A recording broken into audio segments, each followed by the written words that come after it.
Thank you so much, Tim, and East Cobb for having me tonight.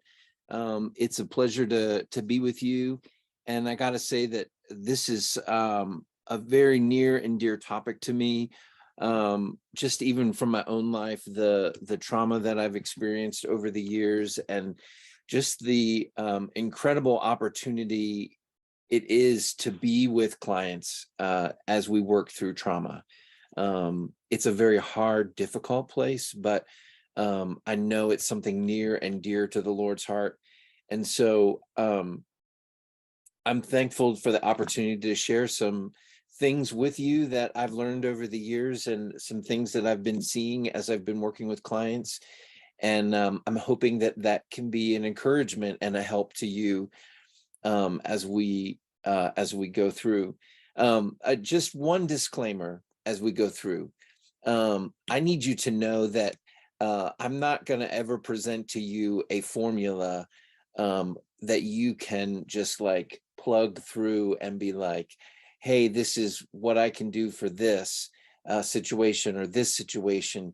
What we're going to talk about tonight is essentially principles that can be applied and can be worked through as you work through some trauma, but there's not one answer for one particular trauma. Everybody's going to be unique. Everybody's going to respond differently to things, and so every person gets their own treatment plan from the Lord and how He's going to work in their trauma. And so let me get going here. So I'm originally from York, Pennsylvania. I'm a Northerner, and I have experienced trauma in my childhood, in my home and outside of my home. And that trauma really is what helped bring me to faith through the ministry of a high school when I was in high school. And in 2003, I met my wife, Beth, and we have two daughters who are 14, 11. There's my schooling. I have a bachelor's in vocal music education. I graduated from Covenant and most recently from Regent University with a counseling degree. For the most of my professional career, I've been in the music world, worship and music particularly. I taught high school for 4 years, and then recently for another year, and then worship and music ministry within the church for a good while in Pennsylvania, Virginia, St. Louis, and then here in Georgia. So my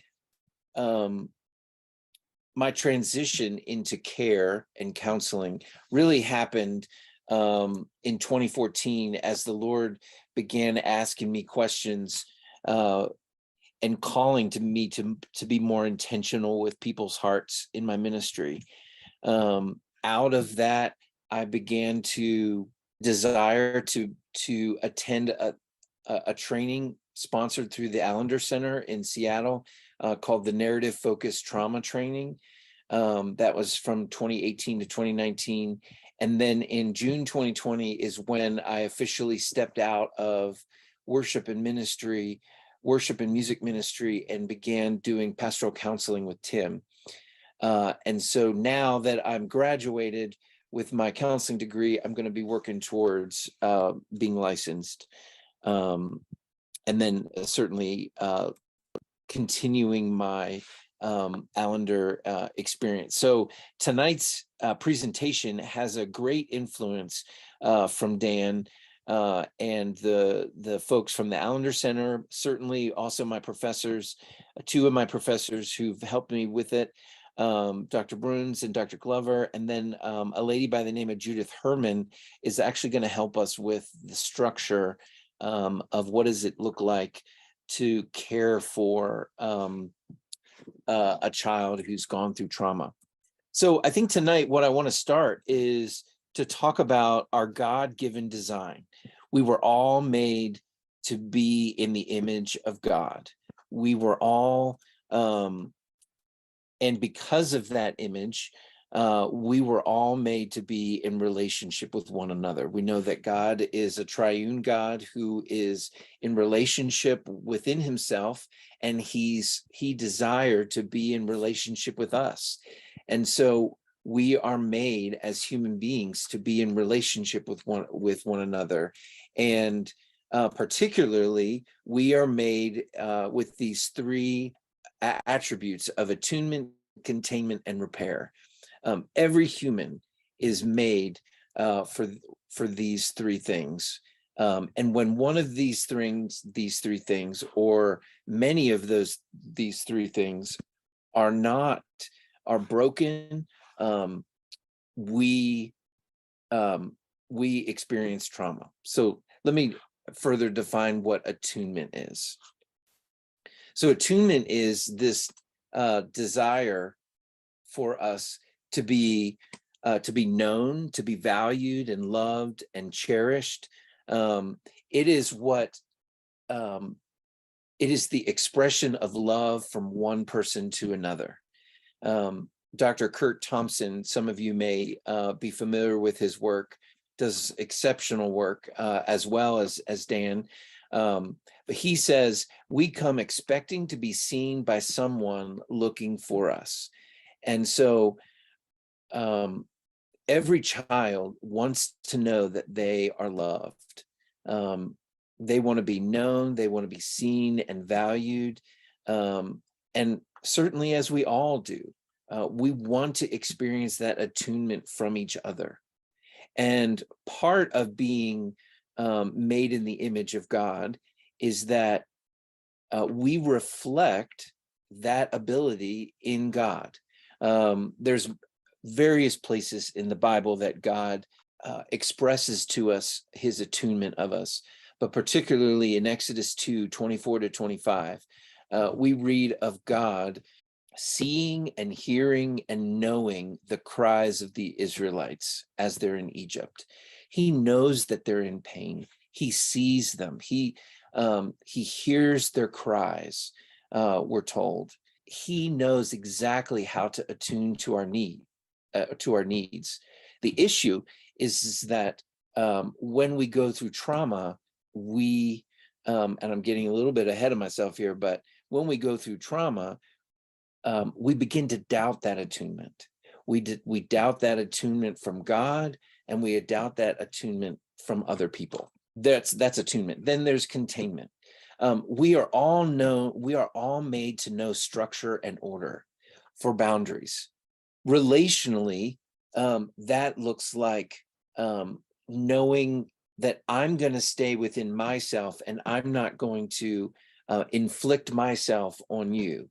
So if I were in the simple thing would be if I were in a counseling room, or even tonight, I've set this boundary of we're going to talk for 45 minutes, and then we're going to allow for at least 15 minutes full of questions. So I want to honor that. And that's me being offering some containment. And you can trust that I'm going to keep myself at my word. But in order to have that boundary, I need to have power and strength. I need to be able to say no, and I need to be able to say yes to things. And certainly we see that containment given to us from the Lord. We see that in the Ten Commandments. We see that in the structure that he provides to us. And isn't it wonderful that the attunement comes before the containment for us in those 10 commandments? You know, the beginning of the 10 commandments has that great prologue that says, I have taken you out of Egypt. I have loved you. I have provided for you. Now here's how you live. And that's the boundaries. That's us living in his world that he's designed for us. Relationally, that's going to look like I'm going to know the boundaries of myself. I'm not going to inflict myself on another person and consume them, or I'm not going to hit them or exert power and strength over and above on them. And so that's that idea of containment. And that's where it can begin to go wrong as we are sinners. So the third thing, because we know that we can't attune perfectly, we can't contain perfectly, we need to repair. We are made to know that there will be repair brought if there's been damage done to the relationship. As I said there, it's likely when there's an overbalance or an of attunement or containment. So sometimes we can have all the love and no containment, or we can have the flip. We can have no love and all the structure, well, and all the strength and the power. Well, what that does is it's not how God designed it. And so we need to be able to repair and to come to each other for forgiveness. Certainly we see that in marriages. We need that between parents and children. And we see it, God providing the grounds for forgiveness for us through what Christ reconciling us to God.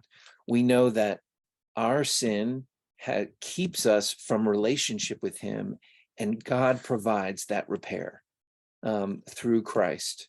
And that's the grounds for us to being able to forgive and repair other people. As human beings, we are made for all three of those things. We're made for attunement. We're made to be known and loved and valued and cherished. We're made for containment, to know power and strength, to experience boundaries and order, and we're made to know repair as well. So this slide here is the matrix, what they call the matrix in the Allender Center. And you can see that top line there is that attunement, containment, and repair. Below that next line, that attunement is the building blocks for us to have faith, for us to trust one another. And as we know and we value and we cherish each other, we can begin to trust. As we experience containment, as we experience that power and that strength, we can have hope, because hope is faith. As faith is for what's done in the past, hope is faith for the future. We know that containment is going to be there, and so we say, I hope that he's going to be done at 7:45. I mean, that's a simple example, but the containment, and that's how hope and containment are related. Then there's repair. This repair of being able to love, experience love in the present, and faith and hope, as the Apostle Paul says, but the greatest of these is love. So faith, hope, and love for Dan and the Allender Center are very crucial. These next couple lines are grayed out because we really don't have time to go into them, but kind of where faith, hope, and love go wrong, where sin enters in and it destroys it, we experience betrayal with faith. Where hope is destroyed, we experience powerlessness. Where love is destroyed, we experience ambivalence. And something that I've seen is that we bodily experience depression when we have betrayal. We experience a lot of anxiety when there's powerlessness, and we experience shame when there's ambivalence. And then the next two lines pertain to calling and how those all fit together. Again, we don't have time for all that tonight, but I just wanted to show you that there's a fuller some things going on there, but it is helpful for us. So as we talk about trauma proper, we know that the word trauma itself means wound, and trauma is just not something. It's not just an event, but it's an experience and something that happens within us. It's the wound within. I'll use the word trauma tonight And we'll talk about big T trauma and little T trauma, but really it's the experience within, because I think, as I said earlier, everybody's experience is different. The way I experience one traumatic event may be different than Tim might experience a traumatic event. As one counselor that I know said, trauma is anything that makes your world unsafe. And so a big C trauma, as we most often call it, those would be our rape, sexual abuse, divorce, significant job loss, a sudden death of a loved one. Tim even mentioned COVID would be a big T trauma. And in those traumas, we're overwhelmed with a sense of powerlessness and with a sense of being alone, without protection and provision. An example of this that I've encountered recently would be an interaction of a mother and a daughter after the daughter was gang raped. She came home to her mom, and she said, and her mom said, we need to quickly clean you up, and you are to never talk about this again. You can imagine what happened, how that affected the daughter for the rest of her life.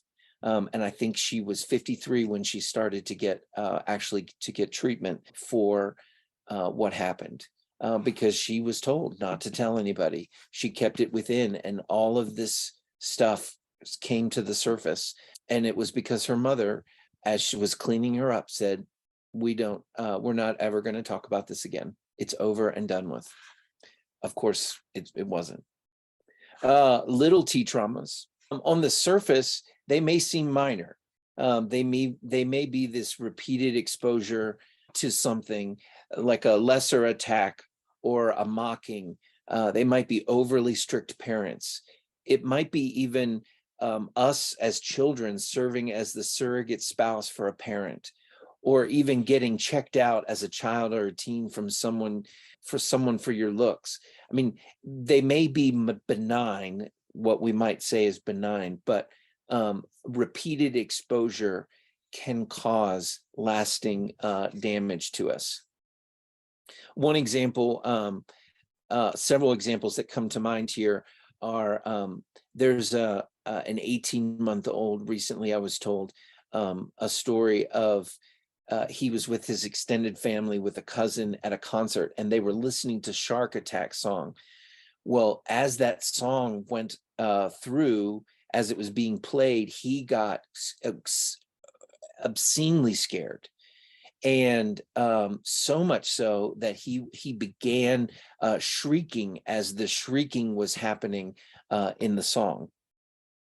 And later that day, as they got home, he began to shriek again, just like he heard during the concert.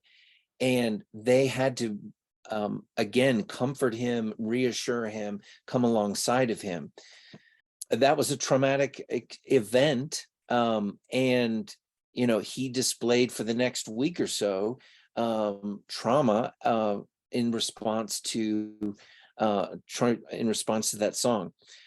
My daughter Emma, and I've spoken with her about this, early on when she was about 1.5 or so, she said she met a Jack Russell Terrier who was barking at her and not very nice to her. And ever since then, she's had a fear of dogs until about maybe 3 or 4 years ago. She was able to come around and experience a different side of dogs. And now we have a dog of our own, and we're actually dog sitting. And but before that, she was terrified of dogs, and it was because she had a traumatic event with a dog, and she felt scared. And thankfully, God was able to help us help her through it. But that's an example. And then the last example is a father and a son who verbally abused him with sports. The father, when getting in the car, would after a sports event, would just critique him and never tell him any of the good job that he did. Was never kind to him about sports, always negatively critiquing him. And that had a a big impact on him as he grew and is now an adult and responding out of that. So trauma in this wound comes from brokenness and fragmentation. It fragments our minds, it fragments our relationships, and out of this, out of a mixture of sinfulness and beauty, we attempt to repair that brokenness ourselves. And the evil one seeks to use trauma to mar, kill, and destroy that image of God within us. He uses it to affect the heart. For children, they often are unable to cope and make their world work. And so they often comply. And children, when they are traumatized, tend to blame themselves. It's my fault that mommy and daddy got a divorce. It's my fault that I was sexually abused. It's my fault that I can't see Johnny anymore. I can't go over and play at his house or whatever. That's how children are affected in the heart. Another thing is that how it affects the heart is it breeds shame and contempt. Shame is different from guilt in that guilt is I've done bad. Shame is I am bad. I think Brene Brown was very helpful with that several years ago in making that distinction. It's when we feel like a failure, that it's exposure of our heart, and we feel like a failure. And so out of that shame, we cover with contempt. We cover with anger towards ourselves. We have anger towards others. A simple one is you're late for work and you're trying to find your keys.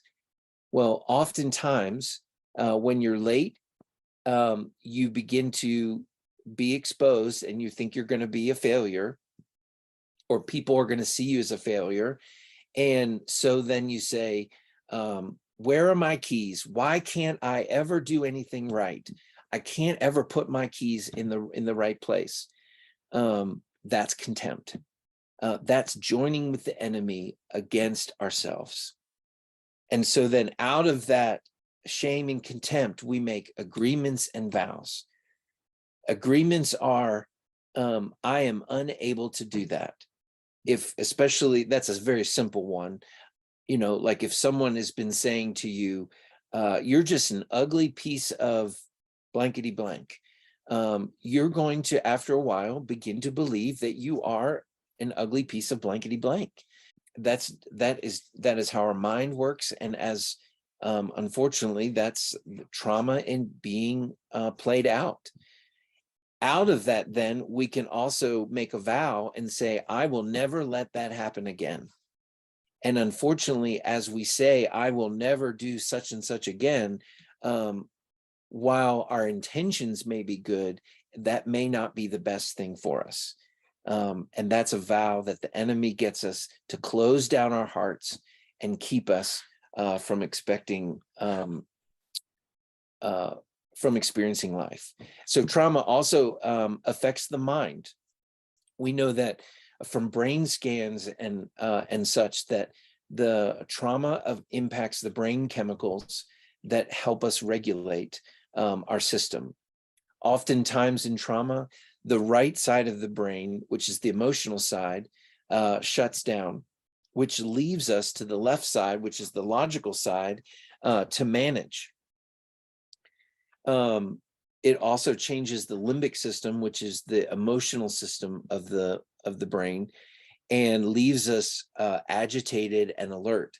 Somebody who has all consistently been worried that their father's going to come home from work and be a terror will always begin to be afraid and become alert at night as they go to bed.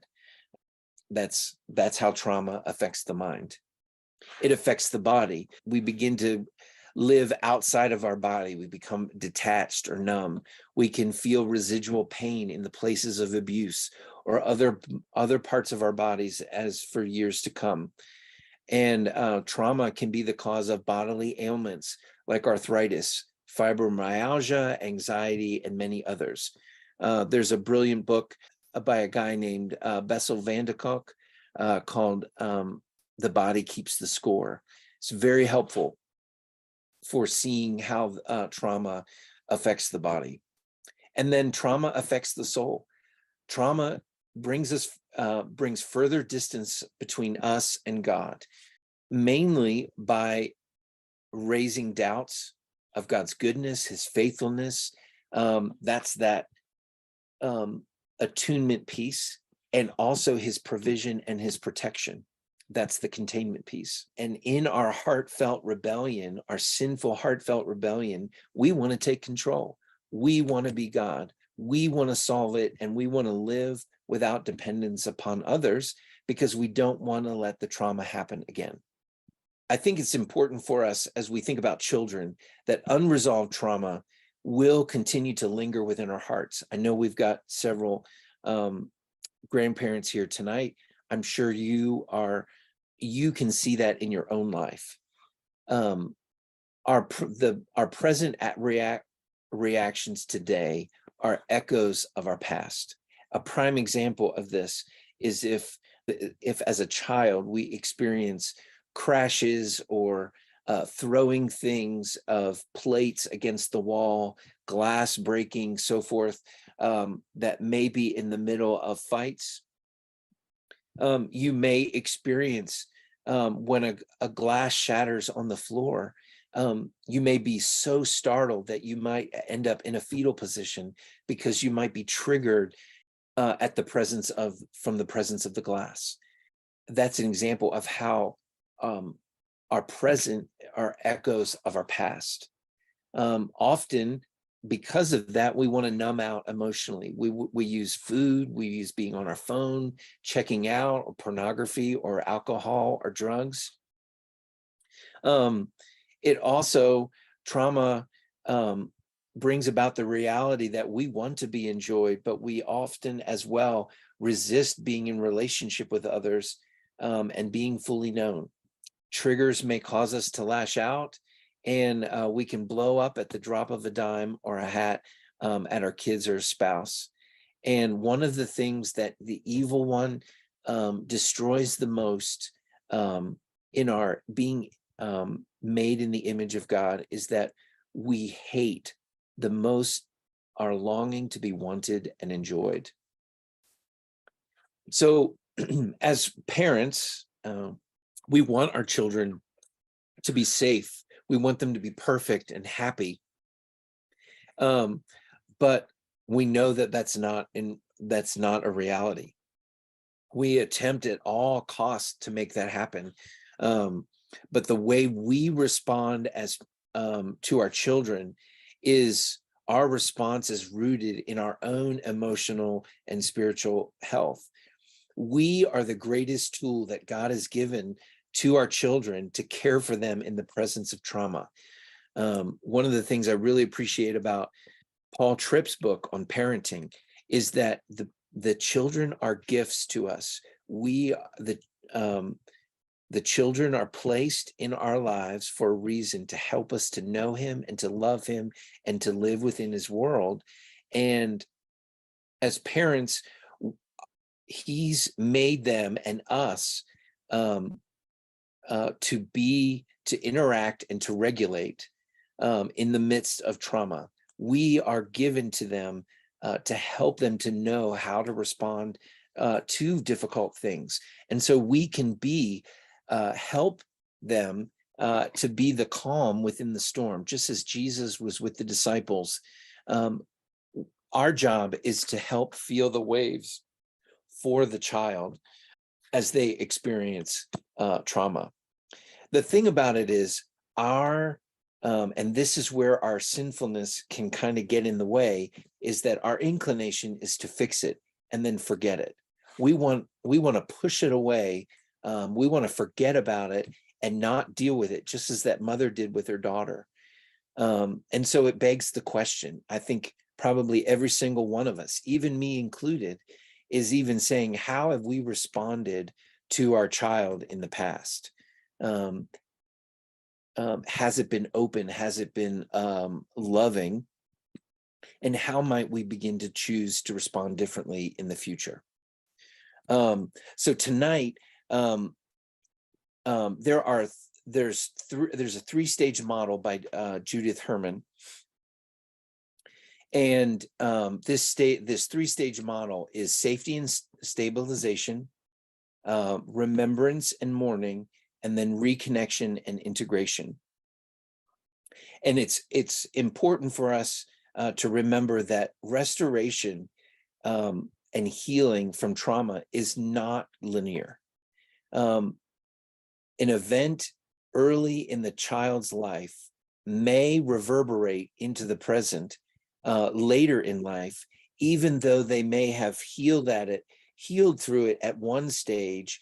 It may still circle back around and may need to be addressed later on in life. For instance, there's a family in our church who the family was riding together in a car, and it was the mother, the father, the daughter, and the father's mother. And the father and the mother's father and the father's mother were tragically killed. The only ones that were left were the mother and the child. And the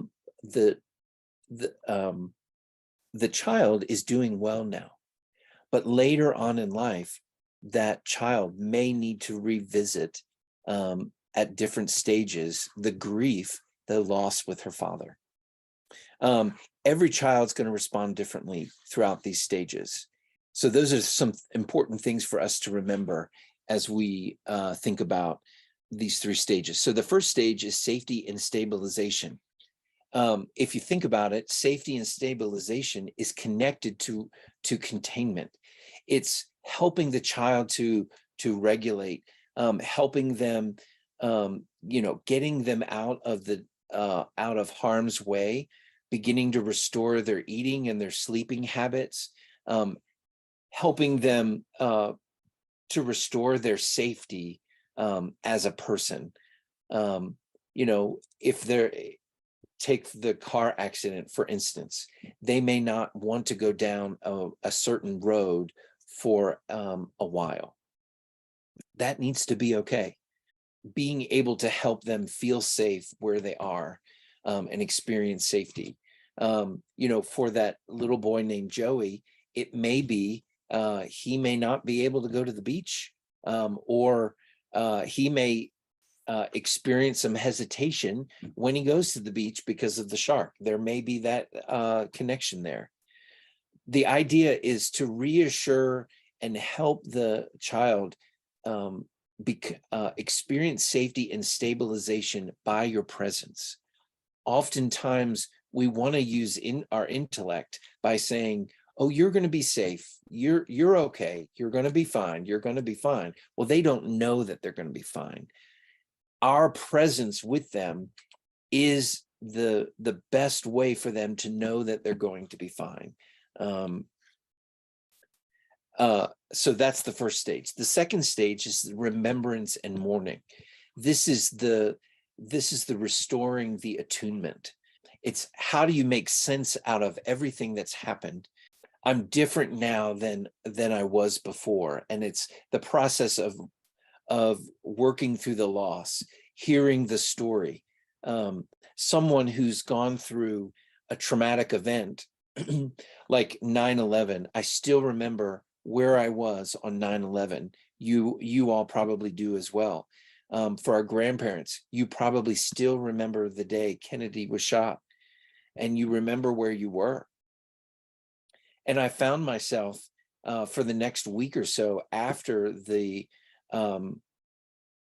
where I was on 9/11, I needed to tell the story. And that's part of the process of grieving and working through trauma, is being able to tell the story to other people.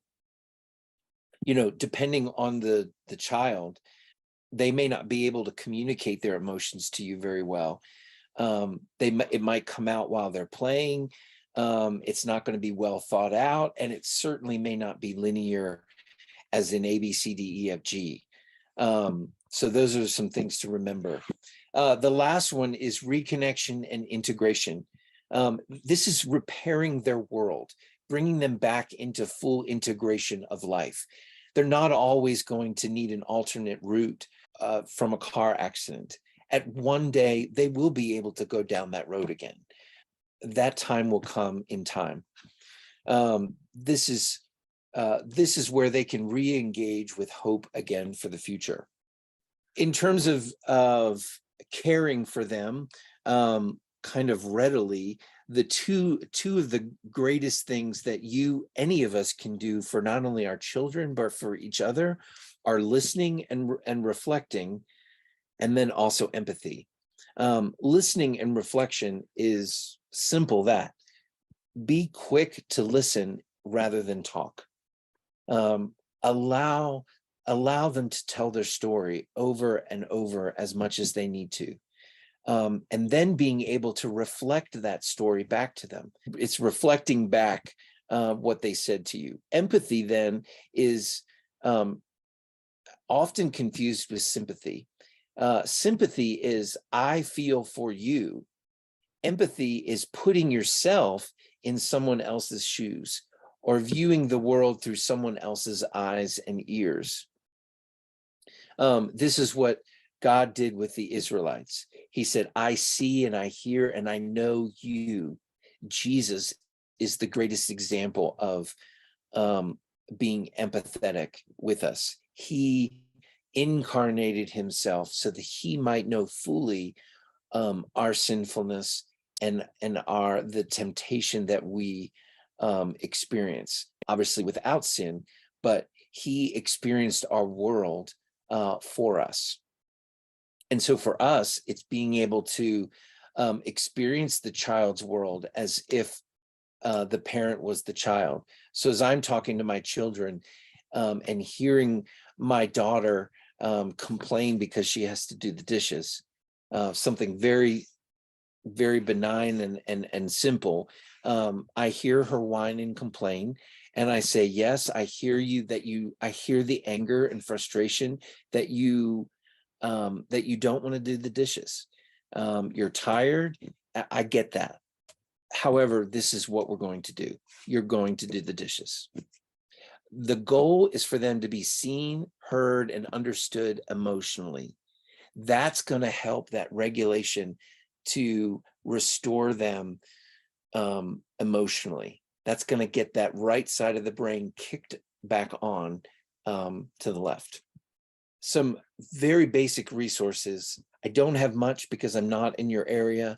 But one is reach out to the pastors at your church.